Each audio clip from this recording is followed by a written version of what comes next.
የፕሪሚየር ሊጉ መስራቾች ፍልሚያ። እስኪ ወደ ኋላ 30 ዓመታት ገደማ እንመለስ።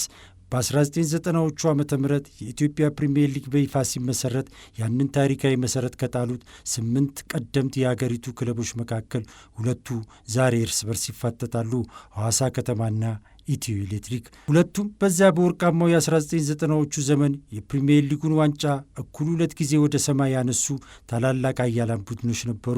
ይሁን እንጂ ዘመናት አልፎ ዛሬ ላይ ከዋንጫ ከራቁ ረዥም ዓመታትን አስቆጥረዋል። ዛሬ የሚገናኙት ለዋንጫ ባይሆንም በደረጃ ሰንጠረዡ የላይኛው ክፍል ላይ የአንድ ነጥብ ልዩነት ይዘው የክብርና የወቅታዊ የበላይነት ትንቅንቅ ለማድረግ ነው። በዛሬ የስፖርት ከውጤት ባሻገር ትንታኔያችን የእነዚህን ታሪካውያን ክለቦች የ37ኛ ሳምንት ጨዋታ የቁጥር ምስጢር እንፈትሻለን። መላኩ ወልደ ሰንበት ነኝ።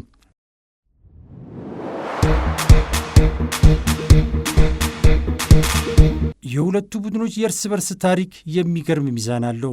በስከ ዛሬ 9 ጊዜ ግንኙነታቸው እኩል 3 ጊዜ ሲሸናነፉ ቀሪውን 3 ጨዋታ ደግሞ በአቻ ውጤት አጠናቀዋል። ይህ ፍጹም እኩልነት በዚህ ብቻ አያበቃም። ባለፉት 5 የሊግ ጨዋታዎቻቸውም ቢሆን ማሳካት ከሚጠበቅባቸው 15 ነጥቦች ያገኙት እኩል 5 ነጥቦችን ብቻ ነው።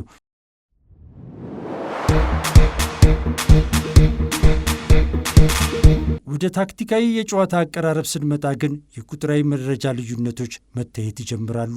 ኤሌክትሪክ 54 በመቶ የኳስ ቁጥጥር የበላይነት ሲኖረው ሐዋሳ በበኩሉ 48 በመቶ አለው። ወደፊት መስመሩ ስንመጣ ግን የሐዋሳ አጥቂዎች በአማካይ 0.92 ጎል በማስቆጠር የኤሌክትሪክን የ0.83 የጎል መጠን ይበልጣሉ። የተገኙትን ዕድሎች ወደ ጎል በመቀየር ረገድም ሐዋሳ 14 በመቶ ሲኖረው ኤሌክትሪክ 12 በመቶ አለው። ሁለቱም ቡድኖች በጨዋታ በአማካኝ እኩል 6 የጎል ሙከራዎችን ማድረጋቸው ደግሞ ጨዋታውን ይበልጥ ተቀራራቢ ያደርገዋል።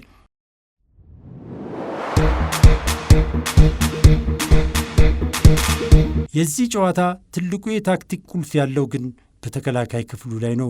በአሁኑ ሰዓት ኤሌክትሪክ በሊጉ አስደናቂ የመከላከል ብቃት ካላቸው ክለቦች አንዱ ነው። በጨዋታ በአማካኝ 0.69 ጎል ብቻ ነው የሚገባበት።